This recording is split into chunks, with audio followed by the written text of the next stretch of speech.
Bon, salut tout le monde. Alors comme je vous l'avais dit, je vais vous présenter cette chargeuse Weedman qu'on a en démonstration. Donc c'est une 3080 LPT. Donc capacité de levage 3 tonnes, 5 mètres de haut. Donc voilà. Elle fait 75 chevaux. Donc c'est un moteur Dutz. On va regarder ça tout de suite.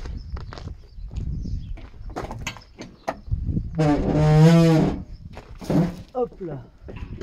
Donc moteur Dutch, 75 chevaux. Donc il alimente une pompe hydraulique. C'est pour ça qu'il n'y a pas un gros moteur, en fait c'est tout hydrostatique. Donc la pompe, c'est comme sur une pelleteuse, elle sert juste à alimenter.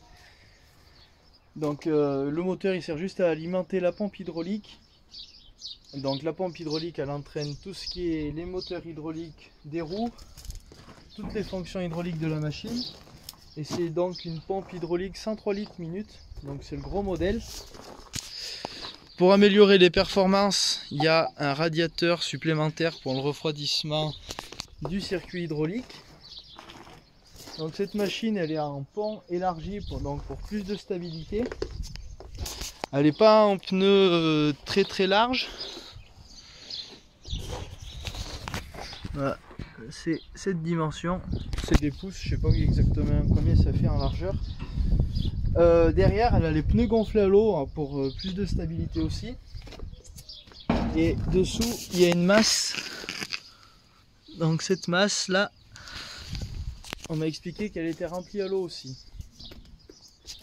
Donc après il y a un bon radiateur pour vraiment optimiser le refroidissement. Tout ce qui est entretien est vraiment très bien accessible. Vous voyez quand même c'est vachement épuré, c'est simple. On est sur de la qualité allemande, donc il n'y a aucun souci de ce côté là. C'est vraiment fini, très belle finition. Le châssis, vous voyez, du bâti et tout du chargeur, c'est vraiment monté costaud, il y a de la grosse ferraille et tout. Donc cette machine on l'a eu en démonstration pendant 3-4 jours. Donc déjà un grand merci à la concession Loire Équipement d'avoir fait venir la chargeuse pour l'essayer un peu dans le coin.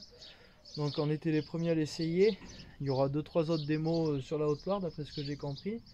Donc c'est bien que les concessionnaires bougent comme ça, fassent venir du matériel pour faire essayer aux agriculteurs et tout. Donc cette machine elle nous a énormément plu, plus que la classe. La classe c'était mieux, ça faisait mieux machine issue du TP. Là on sent vraiment qu'on est dans de l'agricole.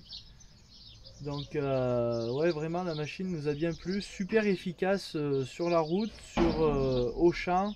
Donc sur la route elle a la transmission 30 km/h celle-ci. Donc il y a 2 vitesses hydrostatiques, donc une lièvre et une tortue. Donc même au champ, pour charger les bottes et tout, la plupart du temps, bon, à part pour faire de l'approche et tout, je me mettais en tortue, mais sinon le reste du temps j'étais en lièvre. Et vraiment réactive, stable, maniable, super visibilité, enfin vraiment une machine qui nous a bien plu. Donc on s'en est servi pour ramasser des bottes. En plus de ça, elle avait un tablier euro. Donc vu que c'est une machine de démo et que la plupart des exploitations ont tous des attelages euros, que ce soit sur des tracteurs ou pas. Donc ça c'est vraiment pas mal pour atteler ses propres outils sur la machine.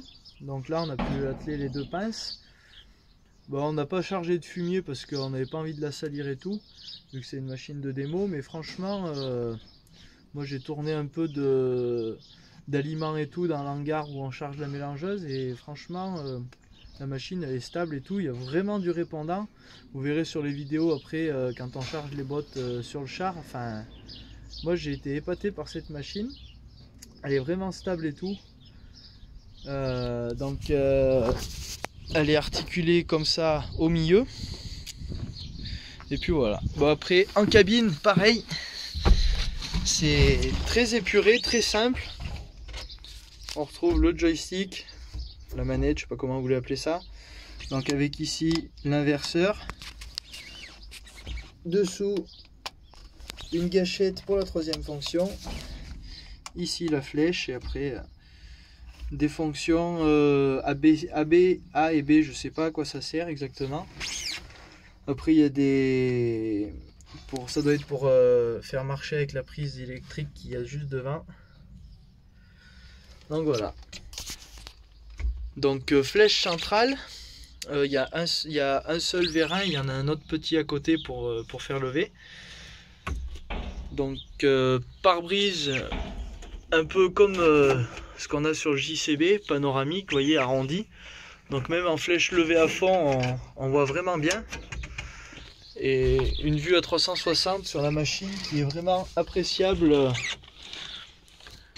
surtout dans des bâtiments, quoi. Le gabarit est vraiment ramassé et elle est pas large et franchement la stabilité, braquée à fond, tout flèche dépliée, vraiment c'est vraiment impressionnant la stabilité. Donc je pense que la masse qu'il y a supplémentaire derrière et les roues gonflées à l'eau, donc ça doit vraiment améliorer la stabilité, mais je me suis jamais fait peur à aucun moment donné et franchement satisfait de l'essai. Donc cette machine, je vais le réexpliquer parce qu'apparemment tout le monde n'écoute pas ce que je dis dans les vidéos. Donc cette machine, c'est pas pour remplacer le télescopique, c'est pour mettre au bâtiment en haut pour des raisons d'organisation, parce qu'apparemment on n'est pas organisé, donc on s'organise différemment. Donc déjà pour une question de coût sur le télescopique, se promener à longueur de journée, faire des allers-retours entre en haut et en bas avec le télescopique, je sais pas où il est le gain économique. Donc c'est pour ça on préférerait laisser le télescopique en bas, laisser la chargeuse en haut, et comme ça déjà on arrête de se promener sur la route et de cramer des pneus pour rien, quoi. Vous voyez là le télescopique, ça fait depuis le mois de décembre qu'on l'a, il a déjà 1000 heures. Donc je sais pas si vous vous rendez compte, mais ça commence déjà à faire quelques heures. Il y a au moins 100 ou 150 heures que c'est que des heures de se promener entre en haut et en bas, quoi. Quand on le calcule et qu'on met tout à bout, voilà, ça fait vite des heures. Donc voilà. Autre chose aussi, je vois souvent dans les vidéos, enfin c'est souvent la même personne, enfin 2-3 personnes qui disent ouais, t'es là à frimer, t'achètes du matériel. D'abord c'est pas j'achète du matériel, pour le moment c'est mon père et mon oncle. Moi je suis pas encore installé sur le GAEC. Et la chargeuse c'est un projet pour mon installation. Donc voilà. Et donc on me dit souvent ouais t'achètes du matériel, machin, tu changes de tracteur, nanani, nanana. T'as fait un bâtiment, comment tu fais? Ben on l'a pas volé le bâtiment, ça s'est fait. Tout ce qu'il y a ici, c'est pas tombé du jour au lendemain. Mon père et mon oncle, ils ont su monter l'exploitation, la faire avancer, la faire évoluer. Et moi, je suis désolé, mais dans l'agricole, je pense que quand on veut avancer, il faut savoir évoluer. Et s'il y en a des personnes qui ne sont pas aptes à comprendre ça et qui ne sont pas capables de le faire, et ben moi, c'est pas mon problème, hein, je ne vais pas changer les personnes. Mais comprenez bien que tout ce qu'il y a dans l'exploitation, bon, certes, tout ne nous appartient pas.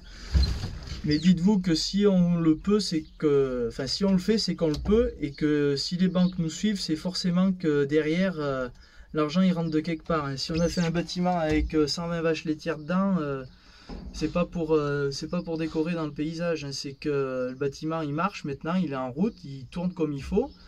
On atteint nos objectifs et franchement, quand on avait fait le bâtiment, on pensait pas pouvoir changer 2 tracteurs comme on a fait cette année.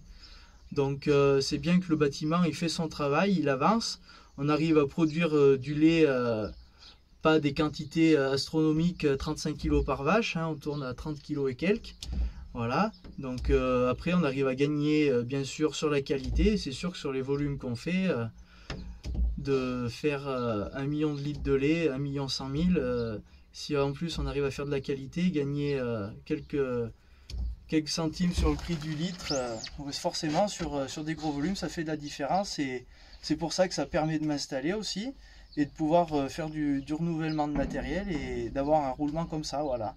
Enfin ça tombe pas du ciel. À lire les commentaires, franchement il y en a ils doivent pas avoir la même mentalité, les mêmes réflexions. Enfin, je sais pas comment ils pensent, moi, certaines personnes. Mais il y a vraiment, ouais, des 2-3 personnes tout le temps dans les vidéos. Ouais, t'es là, tu te la pètes et tout. Ben non, je me la pète pas. Si on arrive à s'acheter du matériel, ben tant mieux. Les gens, enfin, tout le monde autour de nous le voit bien que. Enfin, il y en a un paquet que je suis sûr qu'ils regardent les vidéos, ils viendraient faire les journées qu'on fait avec nous. Ils abandonneraient vite le navire, hein, parce que bon, faire des journées de 10-12 heures tous les jours, hein, il n'y en a pas beaucoup qui voudraient le faire, je pense. Donc voilà, c'était un petit coup de gueule pour mettre un peu les choses au point pour certaines personnes qui font bizarrement, ne comprennent pas le fonctionnement de toutes les exploitations et voient que ce que eux font, ce qu'ils pensent qui est bien, et forcément, ben, des fois, quand ils voient que d'autres arrivent à faire mieux qu'eux, forcément ça les dérange un petit peu. Et bien sûr après il y a le commentaire, ouais, vous achetez du matériel mais vous avez point de vie à côté. Ben si, on arrive à prendre des vacances, vous voyez là mon père il est parti une semaine en Bretagne, on est tous les deux avec mon oncle, on arrive très bien à faire le boulot et tout, et puis voilà quoi. Donc voilà, je voulais pousser un peu ce petit coup de gueule parce que ça faisait un moment déjà que je voulais le faire, mais voilà, ça sera fait. Donc je vous mets 2-3 passages vidéo de la chargeuse quand on charge les bottes. Et je pense à l'heure où la vidéo elle sera sortie. Je n'avais pas encore fait le plein de la machine, mais il n'y a pas un gros réservoir dessus. Donc on approche bientôt les 20 000 abonnés aussi sur la chaîne. Ça fait vraiment plaisir, ça m'encourage encore plus, vous voyez, à faire des vidéos. Parce qu'il y a 2-3 mauvais commentaires que je vais arrêter de faire des vidéos. Moi ce que je regarde c'est surtout le nombre de j'aime et de j'aime pas sur les vidéos. Donc quand je vois que tant que le nombre de j'aime sera supérieur au nombre de j'aime pas, et ben je me dis que ça plaît quand même à une majorité de personnes ce que je fais. Donc bon, tant que ça sera comme ça, je continuerai. Et c'est pas parce que je réponds pas aux commentaires que je ne les lis pas. Je passe beaucoup de temps à les lire et quand j'ai le temps j'essaye de répondre à certains, mais voilà quoi. Bon allez, moi je vais vous laisser, je vous dis à la prochaine. Prochaine vidéo ça sera la création, je vais vous montrer quand on a réalisé une plateforme derrière le bâtiment pour mettre les bottes d'enrubanage. Donc je vous ferai voir ça quand je vais chercher le gravier à la carrière avec l'action et tout, voilà. Donc ça arrivera dans la semaine. En attendant, moi je vous remercie d'avoir regardé la vidéo. Continuez de vous abonner